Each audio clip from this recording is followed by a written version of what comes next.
बड़े अफसोस से कहना पड़ता है कि कल पूरे मीडिया ने ये चलाया और उसकी तस्वीर के साथ प्रेसिडेंट ऑफ पाकिस्तान की कि उन्होंने इन दोनों बिल्स के ऊपर दस्तखत कर दिए हैं। मैं आपसे सवाल करता हूँ, सबसे पहला, क्या ये किसने उनको इन्फॉर्मेशन दी मीडिया को कि जनाब ये दस्तखत हो चुके हैं, और मीडिया का क्या वो सोर्स था, क्या उसकी ऑथेंटिसिटी रह गई है कि वो ऐसे स्टेटमेंट जारी कर दें और सारे जो मीडिया हाउसेस हैं वो उसको कॉपी करें और ये कहें कि जनाब अलवी साहब ने उस पर दस्तखत कर दिए, हालांकि उन्होंने दस्तखत नहीं कर दिए। और आज भी गवर्नमेंट, मौजूदा जो गवर्नमेंट है, उसने उसको सर्टिफाइड किया है कि सदर अलवी साहब ने, प्रेसिडेंट ऑफ पाकिस्तान ने उस पर दस्तखत नहीं किए, उसकी असेंट नहीं दी। जब उसकी असेंट नहीं दी तो फिर वो एक्ट कैसे बन गया? क्योंकि ये मुल्क की सालमियत का सवाल है, मुल्क की खुद मुख्तारी का सवाल है, तो उसके ऊपर कमीशन नहीं बनता। फिर इस दौरान वोट ऑफ नो कॉन्फिडेंस हो जाती है। फिर दोबारा ये मैटर नेशनल सिक्योरिटी कमेटी में हेडेड बाई शहबाज शरीफ साहब जाता है, फिर उसके दोबारा मिनट्स बनते हैं और उसके अंदर असद मजीद को एम्बेसडर को तलब किया जाता है। वो आकर उन कंटेंट्स की तस्दीक करते हैं, ना सिर्फ उनकी तस्दीक करते हैं बल्कि उसको corroborate करते हैं और उसका एक्सप्लेन करते हैं। फिर उस एक्सप्लेनेशन के साथ वो मिनट्स बनते हैं। फिर शहबाज शरीफ साहब फ्लोर ऑफ द हाउस पे खड़े होकर ये तकरीर फरमाते हैं कि जनाब इसके अंदर धमकी आमेज गुफ्तगू है। तो मुझे बता दें वो धमकी आमेज गुफ्तगू फिर क्या थी? और फिर ना सिर्फ धमकी आमेज गुफ्तगू का जिक्र होता है बल्कि वहाँ कहा जाता है कि हम एक हाई पावर्ड इंक्वायरी कमीशन या कमेटी बनाएंगे, लेकिन वो आज तक नहीं बनती। इसलिए कि पूरा झगड़ा इस बात पे रहा कि मुदाखलत तो हम तस्लीम करते हैं लेकिन साजिश तस्लीम नहीं करते हैं। तो हम ये सवाल करते हैं कि हुजूर, साजिश में तो आप खुद मुलव्वस हैं, तो आप अपने खिलाफ क्यों इंक्वायरी कमीशन बिठाएंगे, अपने खिलाफ क्यों तहकीकात कराएंगे? तो जब मुदाखलत एडमिटेड है तो उसके कंटेंट्स एडमिटेड हैं, साइफर की आज भी मौजूदगी एडमिटेड है, और फिर इत्तेफाक से साइफर की contents to some extent leak हो जाते हैं इंटरसेप्ट के ज़रिए। जब सवाल किया जाता है अमरीकी तर्जमान से तो वो उसको डिनाई नहीं करते, तो वो कहते हैं कि दो सफ़ीरों के दरमियान होने वाली गुफ्तगू है, लिहाजा ये स्टेट लेवल पे हमने नहीं किया। तो मुझे बता दें, उस कंटेंट्स के एडमिशन के बाद क्या इसमें कोई शक व शुबा आज बाकी रह गया है कि आपके मुल्क के अंदर आपकी मुल्क की सालमियत को नुकसान पहुंचाने के लिए, आपके साजिशी किरदारों को आगे लाने के लिए उन्होंने इमरान खान को सबक सिखाने के लिए, उनको साइडलाइन करने के लिए यहाँ के हैंडलर्स और लोकल्स को साथ मिलाकर के जो वारदात की है, क्या उसके साजिशी किरदार आज मुद्दई नहीं बन के बैठे हैं? यानी जो मुजरिम होने चाहिए इस कौम के, आज वो मुद्दई बन के बैठे हैं। और जिनको ये क्रेडिट जाता है कि उन्होंने मुल्क की सालमियत की खातिर स्टैंड लिया, जिन्होंने मुल्क की खुद मुख्तारी के ऊपर स्टैंड लिया, आज उनको आप मुल्ज़िम बना के बैठते हैं। सदर पाकिस्तान की उस ट्वीट के बाद, जो कि तरमीमी बिल 2023 जो आर्मी एक्ट के मुताल्लिक़ है और जो ऑफिशियल सीक्रेट एक्ट के मुताल्लिक़ है, उस पर हमने आपसे बात करनी है, और दूसरा एस्पेक्ट साइफर वाले मामले पे हमने आपसे बात करनी है। और पहले मौजू पे अगर हम आएँ तो आइन के आर्टिकल 75 के तहत 3 ऑप्शंस हैं। एक ऑप्शन ये है कि जब कोई भी बिल नेशनल असम्बली और सेनेट से पास होने के बाद प्रेसिडेंट ऑफ पाकिस्तान के पास असेंट के लिए आता है, तो उनके पास ऑप्शन है कि या तो वो असेंट कर दें, उनको यानी अप्रूव कर दें, और या उसको with in A period of 10 days with certain observations उनको वापस भिजवा दें। सिर्फ ये 2 ऑप्शन है 75 के तहत।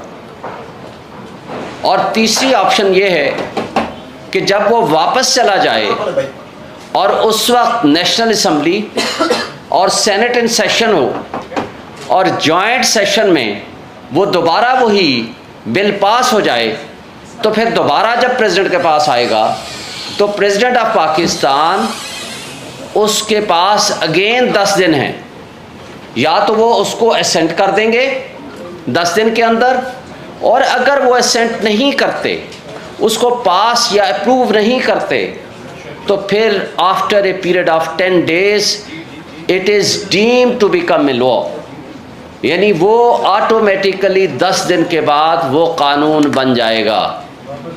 जबकि यहाँ अगर पहली सूरत हो, यानी ना तो उन्होंने उसको रिटर्न किया फ़र्ज़ करें, ना ही उसको दस्तखत किए, तो वो कानून नहीं बनेगा जब तक दोबारा रिकन्सिडरेशन के लिए ना भेजा जाए। लेकिन यहाँ जो पोजीशन है वो मुख्तलिफ है। यहाँ प्रेसिडेंट ऑफ पाकिस्तान ने, जो कि आइनी सरबराह हैं, पार्लिमान का वो हिस्सा हैं और वो supreme commander of the army हैं, इस वक्त सबसे बड़ी पोजीशन जो है वो प्रेसिडेंट ऑफ पाकिस्तान की है।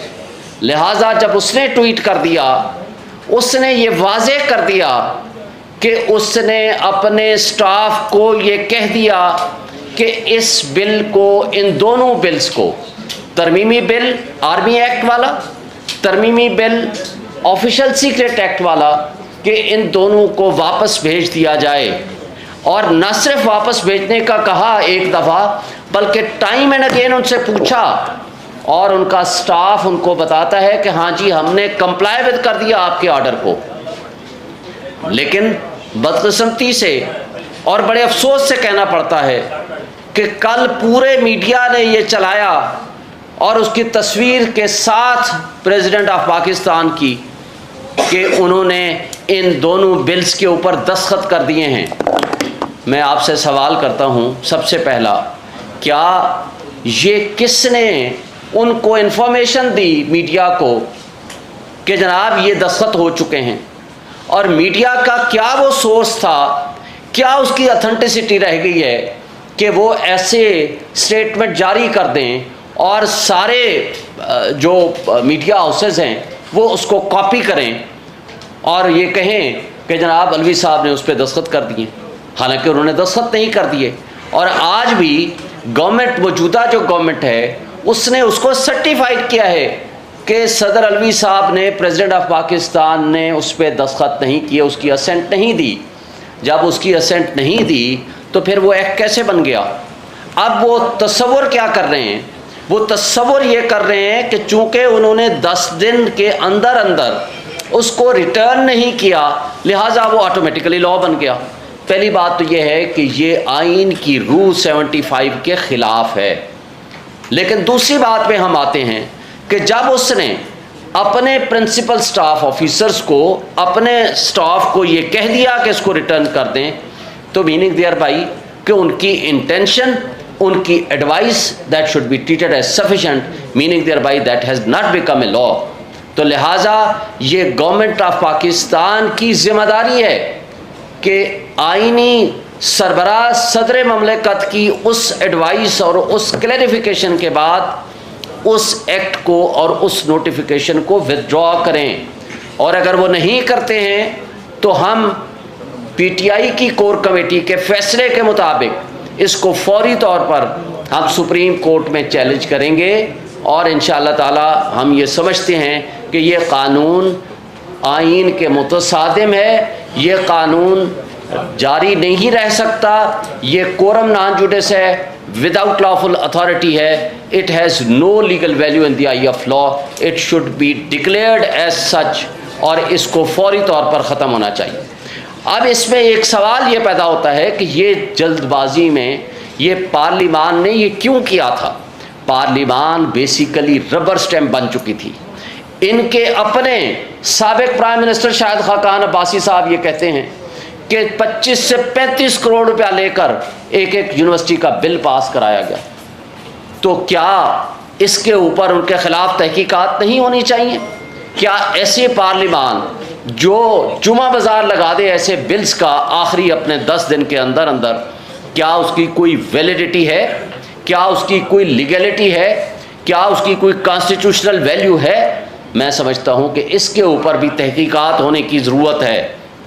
उसके साथ साथ आपको पता है कि मिलिट्री कोर्ट्स के हवाले से सुप्रीम कोर्ट में पिटीशन पेंडिंग है, और बज़ाहिर ये नज़र आ रहा है कि सुप्रीम कोर्ट की साबका जजमेंट्स की रोशनी में सुप्रीम कोर्ट ये डिक्लेयर कर सकती है कि सिविलियंस के ऊपर मिलिट्री लॉज और मिलिट्री कोर्ट्स नहीं ट्राई कर सकती, लिहाजा ये सिविलियन सुप्रीमेसी के भी खिलाफ है।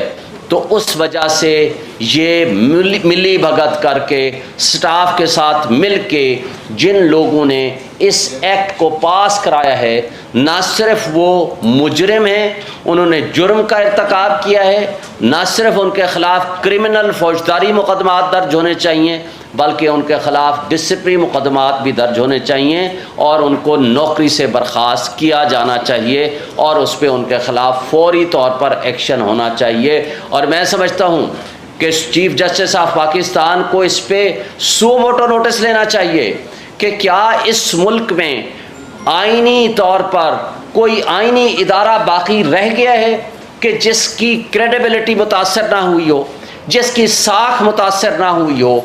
क्या ये मुल्क, जैसे हम माजी में बड़े अरसे से 8 महीने से कह रहे हैं कि ये मुल्क बेआइन हो चुका है, इस मुल्क में 2 सूबे गैर आइनी तौर पर चलाए जा रहे हैं, इस मुल्क में 17 करोड़ आबादी केपी और पंजाब की गैर आइनी तौर पर हुकूमतें बैठी हैं, अनइलेक्टेड रिप्रेजेंटेटिव सीसीआई में बैठ के फैसले करते हैं। तो लिहाजा ये जो कुछ तरीका है वारदात अडॉप्ट किया गया, और इसके साथ साथ इलेक्शंस को डिले कराने के लिए जो हरबे इस्तेमाल हुए हैं, वो सारी चीज़ें अब आपको समझ आ जानी चाहिए, कौम को समझ आ जानी चाहिए कि ये तर्ज अमल इसलिए अडॉप्ट किया जा रहा है ताकि पाकिस्तान में आइन की बालादस्ती और क़ानून की हुक्मरानी का जो ट्रू स्पिरिट और जो तकाज़ा है उससे रूगर्दानी हो सके। ये हमारा एक एस्पेक्ट था। अब दूसरा एस्पेक्ट साइफ़र के हवाले से, ये बड़ा इम्पोर्टेंट और बहुत अहम है। एक बात तो आपको बता दें, साइफ़र के हवाले से ये मैटर, साइफ़र ओरिजिनल किसके पास होता है?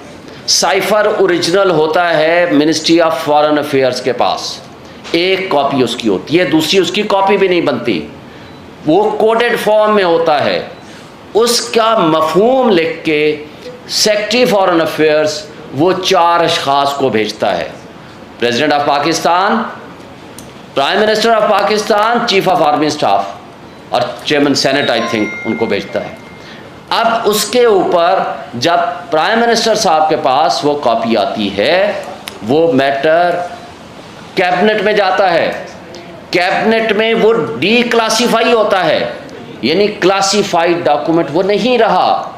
डीक्लासीफाई होने के बाद उसको रेफर किया जाता है to the national security committee which is the high regarding the security issues. फिर उसको नेशनल सिक्योरिटी कमेटी मार्च करने का हुक्म देती है और मिनट्स बनते हैं, और वो साबित होता है कि एक फॉरेन स्टेट ने पाकिस्तान के अंदरूनी मामलात में मुदाखलत की है। और फिर उसके बाद उस ज़माने में इमरान खान साहब एक कमीशन बनाते हैं जनरल रिटायर्ड तारिक की सरबराही में, जो कि वो माजरत कर लेते हैं। इस दौरान स्पीकर के ज़रिए और प्रेसिडेंट साहब के ज़रिए चीफ जस्टिस ऑफ पाकिस्तान को साइफ़र के वो कंटेंट्स भेजे जाते हैं और उनको रिक्वेस्ट की जाती है कि आप इसके ऊपर कमीशन बनाएं, जुडिशल कमीशन, क्योंकि ये मुल्क की सालमियत का सवाल है, मुल्क की खुद मुख्तारी का सवाल है, तो उसके ऊपर कमीशन नहीं बनता। फिर इस दौरान वोट ऑफ नो कॉन्फिडेंस हो जाती है। फिर दोबारा ये मैटर नेशनल सिक्योरिटी कमेटी में हेडेड बाई शहबाज शरीफ साहब जाता है, फिर उसके दोबारा मिनट्स बनते हैं और उसके अंदर असद मजीद को एम्बेसडर को तलब किया जाता है।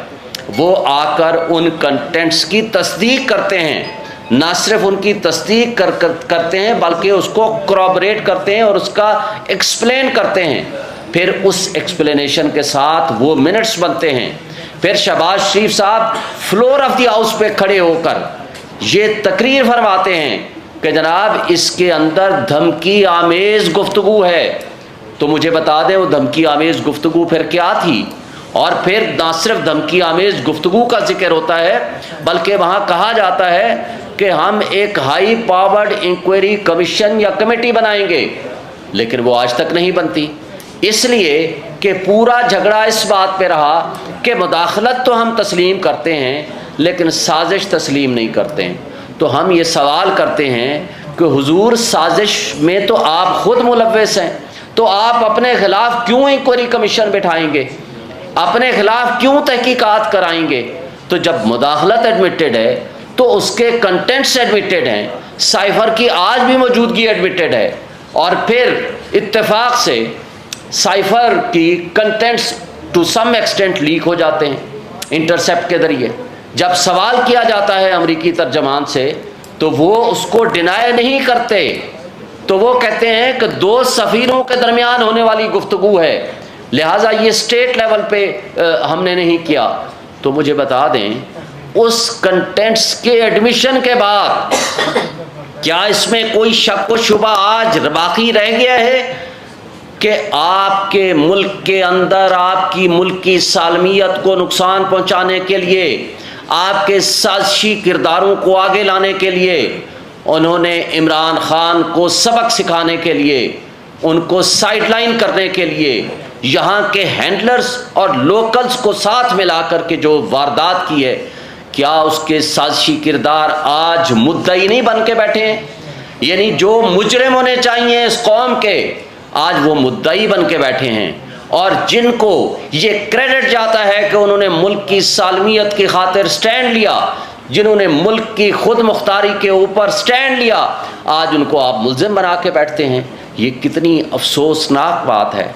और कितना, और फिर इससे आगे आप बढ़ें तो who is the competent authority to decide this issue, कि कौन सा इशू जो है डीक्लासीफाई होना चाहिए और इस पर क्या पॉलिसी डिसीजंस होने चाहिए? That is the cabinet, that is the prime minister and the ministers. ये रूल्स ऑफ बिजनेस के मुताबिक भी, मुस्तफ़ा इम्पैक्ट्स की जजमेंट के मुताबिक भी, जो कि रिपोर्टेड जजमेंट है PLD 2016 सुप्रीम कोर्ट पेज 808, और आइन और कानून के मुताबिक भी और रूल्स ऑफ बिजनेस के मुताबिक भी वो कैबिनेट है। और कैबिनेट जब फैसला कर ले कि मुल्क को, कौम को एक इंटरनल थ्रेट हो या एक्सटर्नल थ्रेट हो, जब कौम को एतमाद में लेना हो तो वो फैसला प्राइम मिनिस्टर और उसकी कैबिनेट ने करना है। यहाँ बदकिस्मती से जब इंटरसेप्ट का ये मामला सामने आ गया तो यहाँ के इदारों में खलबली मच गई, उनको ये तकलीफ होनी शुरू हो गई कि ये तो हमसे सवाल किया जाएगा, कल दूसरा सवाल पैदा होगा कि इसके ऊपर कमीशन बनाएं, फिर जो साजिशी किरदार हैं उनको सामने लाया जाए। तो उससे तवज्जो हटाने के लिए इस तरह के हर हथकंडे हमेशा इस्तेमाल हुए हैं। और ये FIR जो 15/8 को काटी गई, सवाल ये पैदा होता है कि अगर FIR 15/8 को कट गई थी तो फिर क्या वो वजूहात थी? ना तो उस FIR की कापी किसी मीडिया पर्सन के पास थी, और हमने मुसलसल जिद्दोजहद की और कोशिश की कि हमें कापी मिल जाए, हमें भी कापी नहीं मिली ताकि हम बेल बिफोर अरेस्ट करा सकें। और कल जब आपके सामने यहाँ प्रेस कॉन्फ्रेंस करके हम गए हैं, अभी शाह महमूद कुरैशी साहब घर पहुँचे ही थे तो उनको गिरफ्तार कर लिया गया।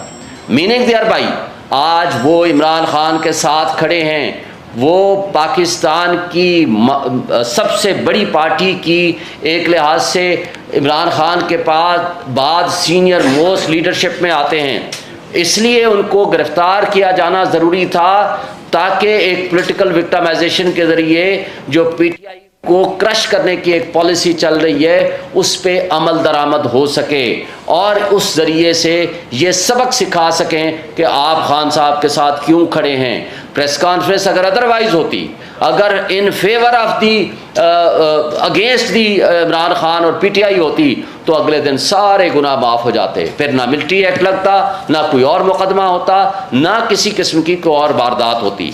और फिर ये जो आर्मी एक्ट वाला मामला है, आपको पता है कि चूँकि वहाँ आर्मी एक्ट के हवाले से केस चल रहा है, और ये इसलिए भी ये कराना ज़रूरी था कि वहाँ सिविलियंस के ऊपर मिलिट्री ट्रायल नहीं हो सकता, इस वजह से भी by force and by malafide intention इस एक्ट को पास कराया गया कि ताकि जो लेकुना है उसको फिल इन किया जा सके। और इसके साथ साथ मैं आपसे एक गुजारिश करूँगा कि हमारे मीडिया वाले दोस्त और हमारे सोशल मीडिया वाले और सारे हक सच बताएं, लोगों को वो हक और सच की तलकीन करें। और इसलिए कि जो आज आईनी हुकूक मुअत्तल हो चुके हैं हमारे पाकिस्तानियों के, जिस तरह का तर्ज अमल पीटीआई के साथ और पीटीआई के वर्कर के साथ किया जा रहा है, ये बहुत बड़ा जुल्म है, ज़्यादती है, और इस पर आप सबका फ़र्ज़ है कि आवाज़ उठाएं। Thank you.